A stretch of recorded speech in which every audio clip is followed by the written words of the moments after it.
Okay then, तो अब हम अपनी क्लास के साथ साथ मॉक टेस्ट भी स्टार्ट करेंगे, ठीक है। डेली आप लोगों को 40 मिनट पढ़ाने के बाद 10-15 मिनट ये सारे क्वेश्चन भी सॉल्व किया करेंगे, ताकि पीछे की जो चीज़ें हैं आप लोगों को भूल ना जाए। तो क्वेश्चन है आप लोगों के पास, पहला क्वेश्चन है, एक मिनट, हाँ, पहला क्वेश्चन है आप लोगों के पास, how can you access the font size tool on formatting tool bar. कि आप कैसे एक्सेस कर सकते हो फॉर्मेटिंग टूल बार से फॉन्ट साइज टूल को। ऑप्शन 4 है, कंट्रोल+S, कंट्रोल+P, कंट्रोल+Shift+S और कंट्रोल+Shift+P। जल्दी से बताइए आप लोग।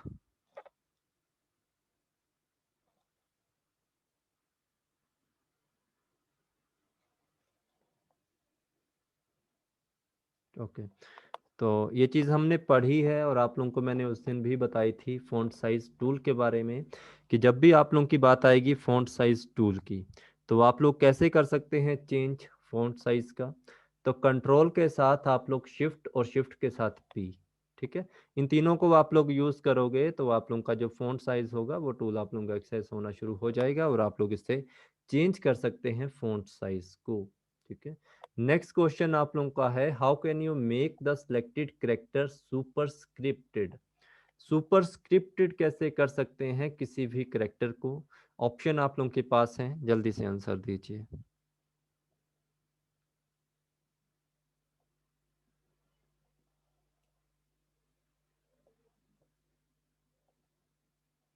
ऑप्शन नंबर ए, सुपरस्क्रिप्ट आप लोगों का होता है जैसे ऐसे वैल्यू लिखी जाती है और ऊपर वैल्यू लिख दी। सबस्क्रिप्ट आप लोगों का होता है ऐसे वैल्यू लिखी और नीचे, ठीक है। मैंने कहा था सुपर का मतलब ऊपर, सब का मतलब किसी के अंडर। तो सुपर की जो शॉर्टकट की होती है वो डबल प्लस वाली होती है बच्चे, ध्यान रखना, और इक्वल वाली जो होगी आप लोगों की वो होगी आप लोगों की सबस्क्रिप्ट की। समझ आ गई। राइट आंसर आप लोगों का बी आएगा। तो प्लीज इसको भी नोट डाउन कर लीजिए अपने पास, और ये ऑलरेडी मैंने पीडीएफ आप लोगों को दे रखी है तो वहां से भी प्रैक्टिस कीजिए। नेक्स्ट क्वेश्चन है, what does control plus equal की इफेक्ट। कंट्रोल प्लस इक्वल की का क्या इफेक्ट होता है आप लोगों के सिलेक्टेड डाटा के ऊपर, टेक्स्ट के ऊपर लो, ठीक है। तो आप लोगों को ये पता लग गया होगा, इसका मतलब होगा कि वहां पे वैल्यू आप लोगों की सबस्क्रिप्ट हो रही होगी, मतलब जो भी हम लिख रहे होंगे वो वैल्यू नीचे जा रही होगी, ठीक है। Subscript, how can you increase the font size of selected text bye 1 point every time. बताओ कि आप कैसे इंक्रीज कर सकते हो फॉन्ट साइज जो आप लोगों ने सिलेक्ट किया होगा 1 पॉइंट एवरी टाइम। बताइए इसके बारे में क्या आंसर आएगा आप लोगों का।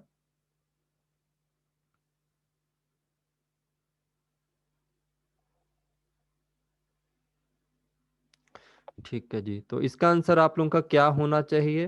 तो ये चीज़ हमने पहले भी पढ़ी थी, मैंने आप लोगों से कहा था कि जब भी आप लोगों की ब्रैकेट ऑफ होगी तो आप लोगों का साइज क्या होगा, साइज आप लोगों का इंक्रीज होगा, और जब भी ब्रैकेट आप लोगों की ऑन होगी तो साइज आप लोगों का डिक्रीज हो जाएगा। तो राइट आंसर आप लोगों का ए आएगा।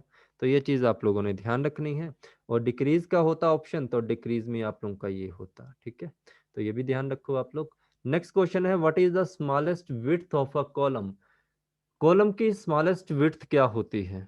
जो आप लोगों के कॉलम्स होते हैं उनकी स्मॉलेस्ट विड्थ क्या होती है। 0, 0.5, 1 और 1.5।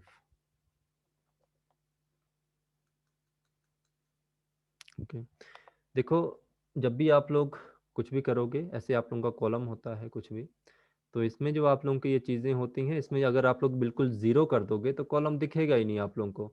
तो स्मॉलेस्ट आप लोगों की जो विड्थ होगी इसमें आप लोगों ने याद रखना है 0.5 होगी, ठीक है। अगर आपने उसकी विड्थ ही ख़त्म कर दी तो वो दिखेगा कैसे, आप लोगों को ज़ीरो नहीं कर सकते ना हम उसको। 0.5 होती है स्मॉलेस्ट विड्थ, कभी भी आए तो, ठीक है, ऐसे ध्यान रखना। नेक्स्ट क्वेश्चन है, how much space is minimum must be provided between columns. तो ये मैंने तभी आप लोगों से कहा था कि कुछ चीज़ें होती हैं जो मैं आप लोगों को एमसीक्यूज जब करवाऊंगा तो वहां से नोट डाउन करना, तो ये चीज़ें आप लोगों को यहाँ से भी नोट डाउन करनी पड़ेंगी। तो आप लोग मिनिमम से मिनिमम कितना आप लोग स्पेस कर सकते हो कॉलम के बीच में क्रिएट, तो बताइए।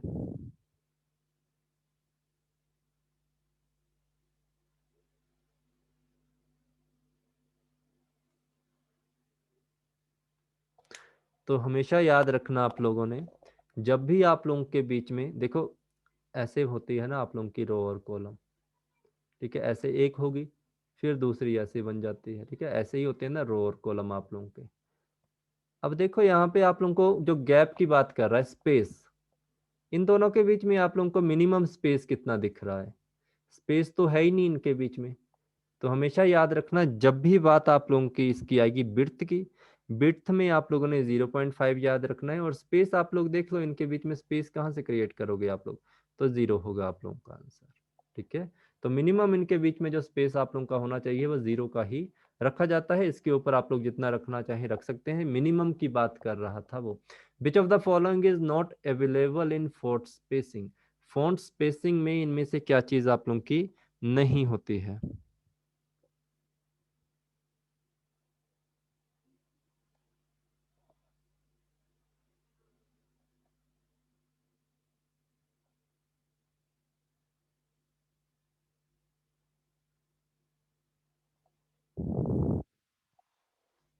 अब समझो, लूज का मत सॉरी नॉर्मल का मतलब तो आप लोगों को पता है, इसका राइट आंसर बता देता हूँ। राइट आंसर आप लोगों का होता है लूजली।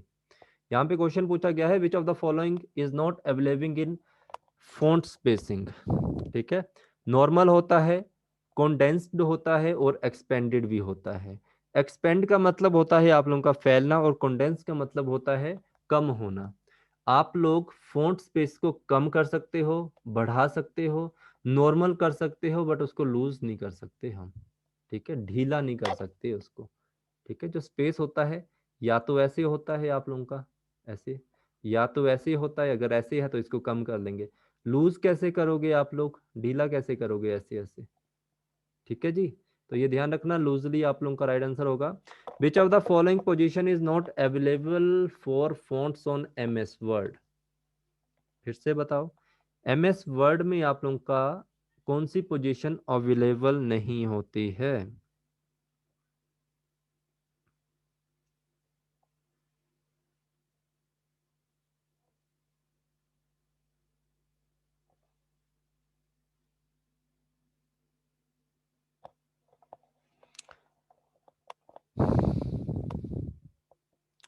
देखो ऐसे होता है ना आपके पास एक ऑप्शन, इसमें एक बड़ा सा होता है और एक ऐसे छोटा ए होता है, इसी से समझ सकते थे। अब नॉर्मल एम एस फॉन्ट जो आप लोगों का होता है कैलिबरी 11 होता है, ठीक है, ये नॉर्मल जब भी हम खोलेंगे तो 11 होगा आप लोगों का। अब इस 11 को हम बड़ा कर सकते हैं, अगर हमारे पास जैसे ये फॉन्ट है, जैसे मैंने यहाँ पे नोट लिखा है, अब मैं चाहूँ इस नोट को क्या कर सकता हूँ, बड़ा कर सकता हूँ, जितना चाहूँ बड़ा कर सकता हूँ, और जितना चाहूँ इसको मैं छोटा कर सकता हूँ।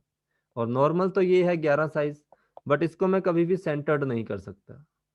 सेंटर्ड का मतलब होगा बीच में नहीं कर सकता मैं इसको, ठीक है। तो ये ध्यान रखना, नॉर्मल भी होता है, लो भी होता है, रेज भी कर सकते हैं। यहाँ पे कुछ भी नहीं है, आप लोगों को रेज और लो का मतलब ये बताया गया है। रेज का मतलब उसको बड़ा करना, लो का मतलब छोटा करना। अब इसके अलावा बीच में जो आप लोगों का आया वो नॉर्मल हो गया, सेंटर का कोई भी ऑप्शन नहीं होता है फॉन्ट के लिए, आप लोगों को ये भी ध्यान रखना। What is the maximum scale percentage available in scale draw down box? जो आप लोगों का स्केल ड्रॉप डाउन बॉक्स होता है आप लोगों का, उसमें आप लोगों की मैक्सिमम स्केल पूछी गई है वो कितनी होती है? तो प्लीज ये चीज हमने नहीं की है, तो याद रखना जब भी ये वाला क्वेश्चन आप लोगों को आ जाए, तो maximum scale drop down box जो आप लोगों का होगा वो 200 तक होगा। मिनिमम आप लोगों को पता है वो 0 से ही आप लोगों का स्टार्ट होगा, ठीक है। तो ये भी आप लोग अपने पास ऐसे लिख लो, मैक्सिमम परसेंटेज कितनी होती है स्केल ड्रॉप डाउन बॉक्स की, वो आप लोगों की 200 होगी। नेक्स्ट क्वेश्चन है, changing the appearance of a document is called? कोई भी डॉक्यूमेंट है आप लोगों का ऐसे है नॉर्मल, इसकी अपीयरेंस चेंज करना चाहते हैं आप लोग, फॉन्ट इसमें और लगाना चाहते हैं, बैकग्राउंड इसकी कुछ और करना चाहते हैं, तो उसके लिए हमें क्या करना होता है, कौन सी चीज आप लोगों की होती है? तो जल्दी से बताइए आप लोग।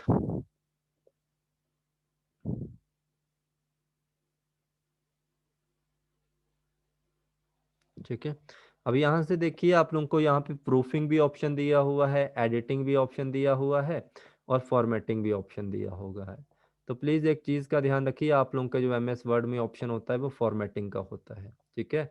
कभी भी किसी भी चीज, किसी भी डॉक्यूमेंट की अपीयरेंस को चेंज करना क्या कहलाता है, फॉर्मेटिंग करना कहलाता है, फॉर्मेटिंग। फॉर्मेटिंग में आप लोगों का क्या क्या ऑप्शन आ जाते हैं, फॉर्मेटिंग में ही आप लोगों की एडिटिंग आती है, आप लोगों को ऑलरेडी पढ़ाया है। इसमें आप लोगों के क्या करना होता है, या तो आप लोग बैकग्राउंड कर लो उसकी चेंज, लाइंस को करना चाहें वो कर सकते हैं, कोई मार्जिन देना चाहें, हाईलाइट करना चाहें, ये सारी चीजें। तो हमेशा याद रखना, एडिटिंग को मत याद रखना, फॉर्मेटिंग आप लोगों का ऑप्शन होगा। तो मिलते जुलते ऑप्शन आप लोगों ने ध्यान रखने हैं। ये बताओ which language does MS Word use to create macros. तो मैक्रोज आप लोगों को मैंने समझाई थी, मैक्रो होती है प्री डिफाइंड सेटिंग। आप लोग चाहते हैं कि प्री डिफाइंड सेटिंग हो जाए, आपका जो फॉन्ट है वो आप लोगों का रेड कलर का हो जाए, उसका साइज 13 हो जाए, बैकग्राउंड रेड हो जाए या ब्लू हो जाए, जो भी हो, ठीक है, जो जो उसमें रखना चाहते हैं। तो हमेशा याद रखना, जो आप लोगों की लैंग्वेज यूज की जाती है एमएस वर्ड में मैक्रोस के लिए, वो कौन सी की जाती है, तो वो आप लोगों की विजुअल बेसिक की जाती है, विजुअल बेसिक, ठीक है। ये क्वेश्चन आना चाहिए आप लोगों को। नेक्स्ट क्वेश्चन है, which key is use to increase left indent. Left indent जो आप लोगों का होता है, इसको इंक्रीज करने के लिए कौन सी आप लोगों की रहती है की आप लोगों की।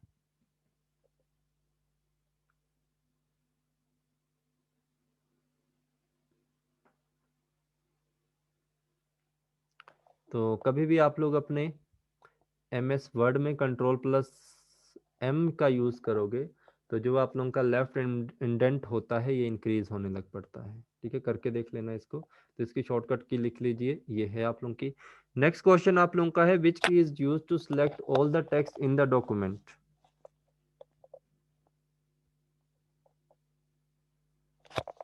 तो ये आप लोगों को पता ही है, कंट्रोल प्लस ए का प्रयोग करोगे तो आप लोगों का सिलेक्ट ऑल हो जाएगा।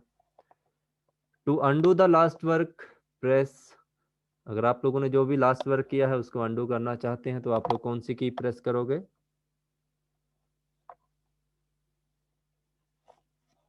तो वो हमारी क्या होती है, वो हमारी कंट्रोल प्लस जेड होती है। और अगर हम क्वेश्चन आगे क्या है, to redo the last work press. अगर हम रीडू करना चाहते हैं किसी लास्ट वर्क को तो हम क्या करेंगे, तो हम कंट्रोल प्लस वाई कर देंगे, ठीक है। तो ऐसे ही हम 10-10 क्वेश्चन डेली डिस्कस कर लिया करेंगे, और जो किसी में कुछ समझाने को होगा वो मैं आप लोगों को बता दिया करूंगा। थैंक यू सो मच, मिलते हैं 6 बजे की क्लास में, हिंदी की क्लास में पढ़ेंगे अगले नेक्स्ट का टॉपिक, ठीक है। ये वाला जो आप लोगों का रिकॉर्डेड लेक्चर होगा ये यूट्यूब के ऊपर मिल जाया करेगा, मॉक टेस्ट में देख लिया करो वहाँ पे, ठीक है जी, थैंक यू।